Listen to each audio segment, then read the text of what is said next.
I'd like to take a quick moment and say a big thank you to all my subscribers. I never imagined when I started on this venture that y'all would push me to 10,000 subscribers, especially as fast as you have. I also want to say thank you to all the story recommendations you've been requesting. Rest assured, I've been writing them all down and circling through them when I have time.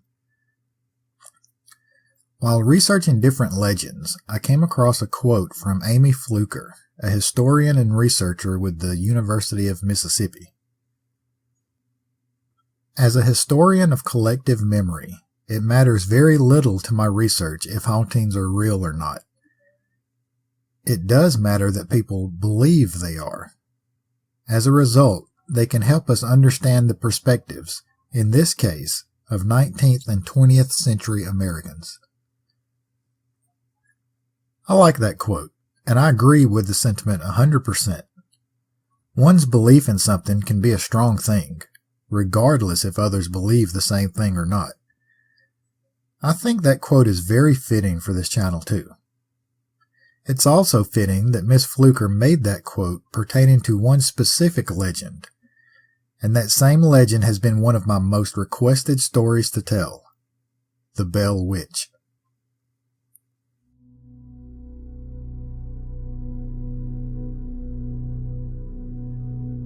Everyone loves a good, strange, weird, or bizarre story. Well, welcome to the American South, where dark legends and haunted history lurk around every corner. Where superstition, folklore, and a touch of backwoods magic blend with everyday culture. Some say, in order to survive. This is Dixie After Dark.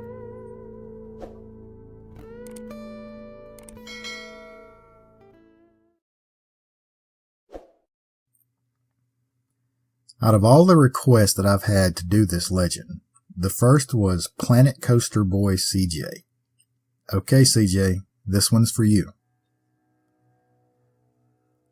Robertson County, Tennessee, named after explorer James Robertson, seems relatively small with a population of around 70,000.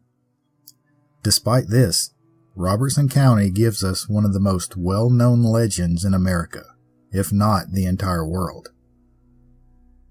The Bell Witch has been popularized in countless books, documentaries, films, and even songs. And those are only direct references. There's no way to tell how many pieces of media were inspired by the Bell Witch in some way or another. But as with everything else on this channel, let's go back and see where it all started from. John Bell was born in 1750 in Edgecombe County, now part of Halifax County, North Carolina. Not much is known about his early life. What is known is that after a stint as an apprenticed barrel maker, John Bell turned his attention to farming. In 1872, 32-year-old John Bell married 12-year-old Lucy Williams. Okay, look, I know things were different back then, but come on, bro. Sorry, I just couldn't let that go without at least making a quick comment. The new couple settled on a farm recently purchased by John and spent the next 8 years building things into a successful operation. Hungry for more, though, John and Lucy spent the winter of 1804 and 1805 traveling across the Appalachian Mountains in search for new land, ultimately settling in an area called Red River, near present-day Adams, Tennessee. There, the Bells established a new home and grew their family with 6 children, all while becoming successful farmers and prominent citizens in the area. All that would be short-lived, though. Accounts differ as to the exact year, but in either 1816 or 1817, the alleged hauntings began. The first recorded instance came when John Bell was inspecting his fields. He came across a creature he describes as having the body of a dog and the head of a rabbit. John shot at the creature, but claims it simply disappeared. John's daughter, Betsy, claims to have come across the apparition of a girl in a green dress swinging from the limbs of trees. People in the community also reported being harassed by a large black dog when near the Bell property, although the family owned no such animal. The strange happenings quickly moved inside the Bell home, with reports of knocking on doors and walls, wings flapping at the ceiling, scratches at bedposts, the sound of chains being dragged across the floor, and the sounds of dogs fighting even though no dogs were in the house. At times, they even reported the sound of strangling or choking. In all these cases, the source of the sounds was never found. Events soon escalated to bed sheets being snatched from the children's beds while they slept, along with scratches and hair pulling. The violent attacks focused mostly on Betsy Bell, who it's also said suffered from slaps, pinches, and even being stuck with pins. Around the same time, John Bell began experiencing paralysis of the mouth. The Bells turned to family friend James Johnston for help. James wanted to help in any way he could, but as you can imagine, he was also a bit skeptical of things he had heard. James offered to stay at the Bell home to see if he could help, but for himself, the stay was to see if the events were really happening. That very night, James was awakened by the same happenings that he had previously questioned. That morning, James told John Bell that it was a spirit, quote, just like in the Bible. Another family friend, William Porter, claimed that the Bell Witch climbed into bed with him. Mr. Porter took the opportunity to catch the witch in a blanket and tried to throw it into the fireplace, but claims the weight and smell of the thing caused him to release his hold before making it to the fire. It wasn't long before word of the haunting began to spread throughout the community, then even farther. People traveled far and wide to see the things for themselves. As crowds grew, it's reported that someone asked aloud, "Who are you and what do you want?" To the shock of the people gathered, a voice echoed throughout the house. "I am a spirit. I was once very happy, but have been disturbed and made unhappy." Speculation leaned toward the possibility of a native burial ground being on the property, but further questions and tests to the spirit led thoughts away from that idea. In another account, the spirit stated, "I am a spirit from everywhere, heaven, hell, the earth. I am in the air, the houses, any place at any time." Seeming to want to have full conversations, the spirit's voice seemed to enjoy shocking people with what it knew. It's said that at one gathering, the spirit repeated, word for word, 2 church sermons that had been given at the same time, 13 miles apart. The spirit seemed to be well versed in biblical text and enjoyed religious arguments, which I think should have been red flags at that point. It's also said that the spirit took joy in sharing gossip from other households, even appearing to leave for brief moments to visit other homes after specific questions, only to return with correct answers, causing chaos with the spreading of others' gossip and the other things going on secretly in other homes. Another person tried to test the spirit. Thinking about his Dutch grandmother back in North Carolina, the man asked what would his grandmother say to someone she thought did something wrong. The spirit immediately replied, "Hut tut, what happened now?" complete with a Dutch accent. Another similar report has the spirit replying to a man that had mentioned his family overseas. The spirit began mimicking the man's parents in a British accent. Then, early that morning, the man was awakened to the voice of his own parents, complaining that the witch had visited them. The man immediately left the Bell residence, only to write a letter back to them sometime later to verify the spirit had visited his family back home in England, as well as to apologize for his earlier skepticism of the Bell family. There are a few accounts that have Andrew Jackson visiting the Bell farm, intrigued by the stories. The most detailed account comes from attorney Thomas L. Yancey, who recounts the story from his own grandfather, who states to have witnessed the accounts firsthand, and recorded in Martin Van Buren Ingram's book, The Authenticated History of the Famous Bell Witch. Before he became the 7th President of the United States, reports have then General Andrew Jackson arriving at the Bell farm with a wagon of supplies for the family, as recent visitors had pretty much bled the family dry of food and drink. As General Jackson and his troop neared the Bell farm, their wagon stopped as if secured to the ground somehow. General Jackson exclaimed, "By the eternal, boys, it's the witch." It was then that what some described as a metallic voice came from the surrounding forest. "All right, General, I'll let the wagon move. I will see you again tonight." At which time the wagon lurched forward. After arriving at the Bell home, the party chose to stay inside the Bell home rather than camp outside. Among the group with General Jackson was a man who claimed to be a witch warrior, whatever that's supposed to mean. It's said that the man went on and on about his supernatural exploits. General Jackson grew tired of the man's bragging and whispered to one of his companions, "I do wish this thing would come. I want to see this man run." And just like that, the spirit arrived. It taunted the witch warrior into trying to shoot it, but the man's gun would not fire.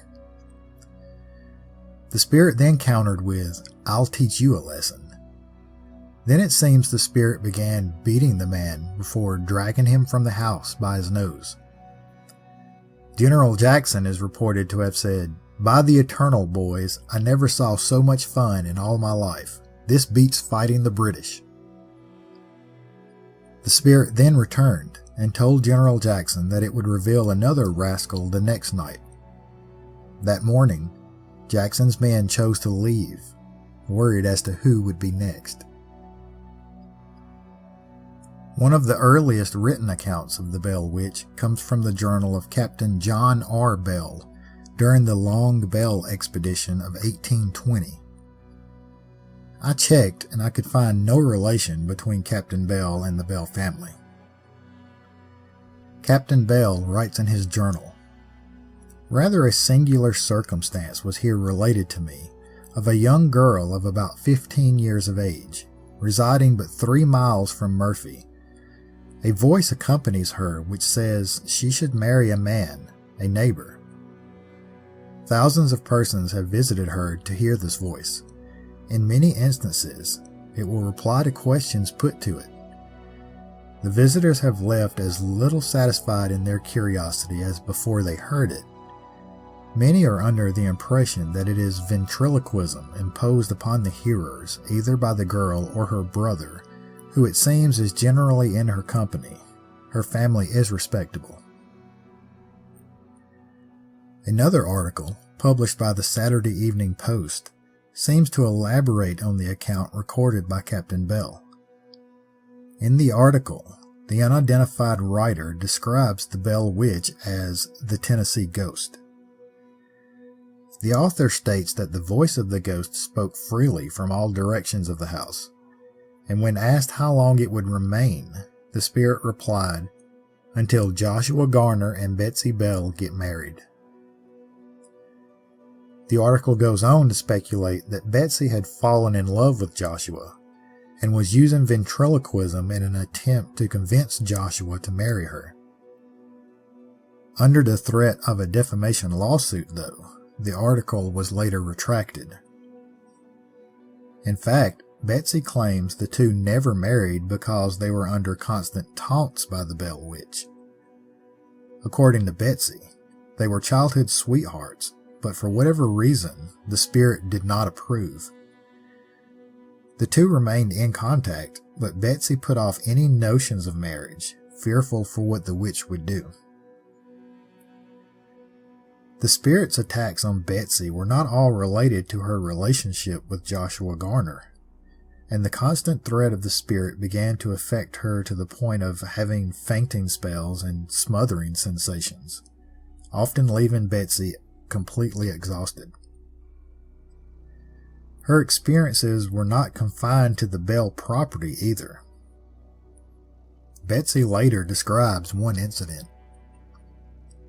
When the spirit became so tantalizing, filling my mind with horror and causing me to become so nervous, my parents often sent me to a neighbor's to rest for the night. My first night away from home was spent with Thenny Thorne. When we retired, there came a loud knocking on our outside door, which seemed to fly open, and a great gust of wind was felt. Thenny sprang up at once and lit a candle. To our surprise, the door was not open. Then a voice spoke softly. "Betsy, you should not have come over here. You know I can follow you anywhere. Now, get a good night's sleep." A soft hand patted my cheek, and the voice again assured us that we would not be disturbed any more that night. Family friend Frank Miles promised to protect Betsy from any further abuse by the spirit. Betsy recalls one certain event. Frank was the most powerful man any of us ever saw, and just as fearless as any living man. One time he said to me, "Come sit by me, little sister. Nothing will bother you while I'm here." The witch responded, "You go home. You can do no good here."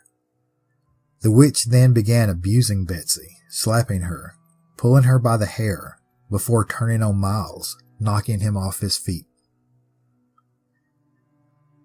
At other times, the spirit seemed to show kindness, especially to John Bell's wife, Lucy.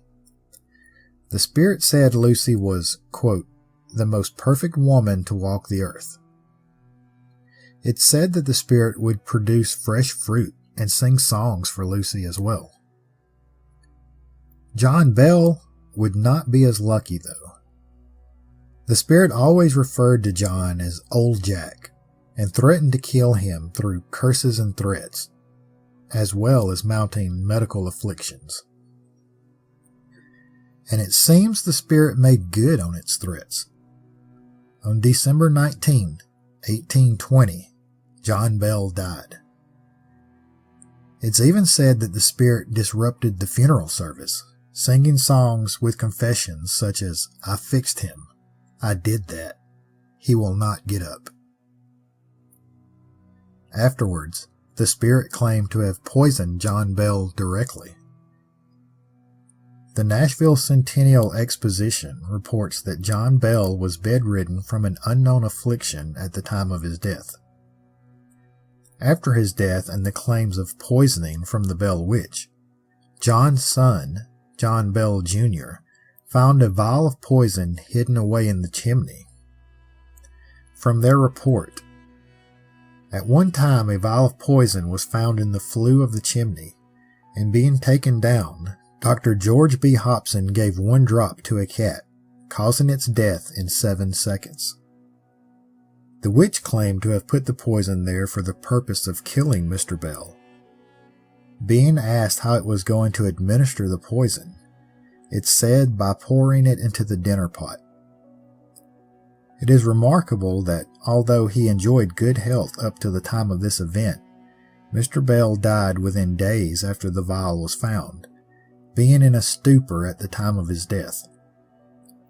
From this time, the people visited the house less frequently, although the witch would now and then still be heard. The Centennial also reports that the Bell Witch could speak several languages, appear as a rabbit, bear, black dog, and intimidate various animal sounds. The voice itself claimed to be one of 7, giving itself 3 separate names: Three Waters, Tyniperty, and Black Dog. The members of the, quote, witch family had the names of Black Dog, Mathematics, Psychography, and Jerusalem. Black Dog was described as the leader of the 7. In the Godspeed Brothers' 1886 History of Tennessee, the spirit is identified as a female. A remarkable occurrence which attracted widespread interest was connected with the family of John Bell, who settled near what is now Adams Station about 1804.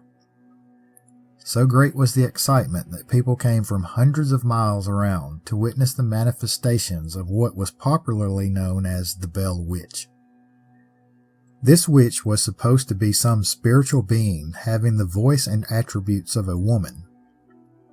It was invisible to the eye, yet it would hold conversations and even shake hands with certain individuals. The freaks it performed were wonderful and seemingly designed to annoy the family. It would take the sugar from the bowls, spill the milk, take the quilts from the bed, slap and pinch the children, and then laugh at the discomfort of its victims. At first it was supposed to be a good spirit, but its subsequent acts, together with the curses with which it supplemented its remarks, proved the contrary. A volume might be written concerning the performances of this wonderful being, as they are now described by contemporaries and their descendants. Martin Van Buren Ingram's book, An Authenticated History of the Famous Bell Witch, was put together from the writings of Richard Williams Bell and John Bell, Jr., one of the sons of John Bell. The manuscripts and journals were given to Mr. Ingram by J. Allen Bell, son of Richard Bell and the grandson of John Bell, Sr. He explained that his father Richard and John Bell, Jr. had agreed that no events they documented should be released until the last immediate family member of John Bell, Sr. had died. The last to die was Joel Egbert Bell in 1890 at the age of 76. J. Allen Bell handed over the manuscripts to Mr. Ingram the next year, in July of 1891. In a letter to Mr. Ingram, J. Allen Bell writes, "Now nearly 75 years have elapsed, the old family members of the family who suffered the torments having all passed away, and the witch story still continues to be discussed as widely as the family name is known, under misconceptions of facts. I have concluded that in justice to the memory of an honored ancestor, and to the public also, whose minds have been abused in regards to the matter, it would be well to give the whole story to the world."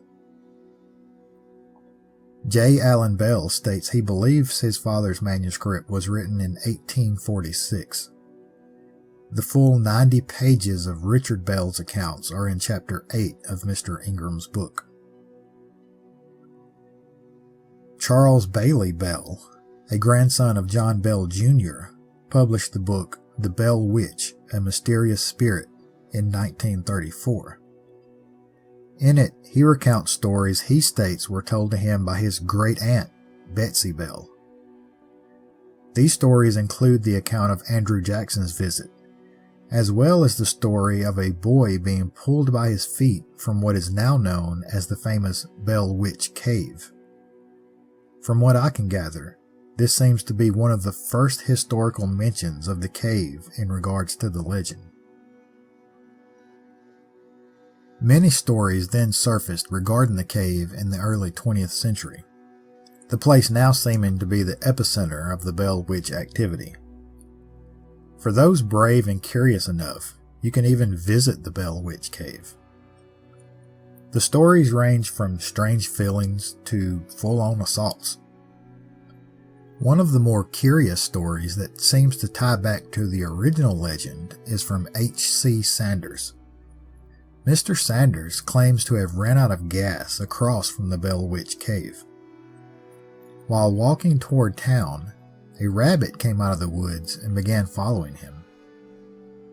Mr. Sanders, knowing the stories, began to walk faster, as did the rabbit.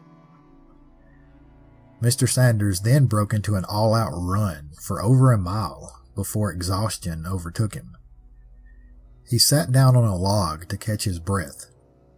That's when the rabbit hopped up on the other side of the log and spoke. It said, "Hell of a race we had there, wasn't it?" The identity of the Bell Witch was never discovered. Some point to someone named Kate Batts, a woman in the area that John Bell had several land disputes with. It's said by many that Kate Batts said on her deathbed that she would get even with John Bell, and that is the source of the Bell Witch. However, it doesn't take much research at all to find out that Kate Batts outlived John Bell by many years, so that shoots hole in that theory almost immediately. As far as me, I've got my own ideas. I can't ignore the fact that many accounts has the spirit speaking in different accents or even different languages. Gathering knowledge from people from other countries and returning that to people at the Bell home, it's not hard to see where I'm going with this. I don't think it was a spirit, and I don't think it was a witch. The voice itself once claimed it was one of 7, and let's not forget the quote, "I am a spirit from everywhere, heaven, hell, the earth. I am in the air, the houses, any place at any time." My take, it was a demon, plain and simple.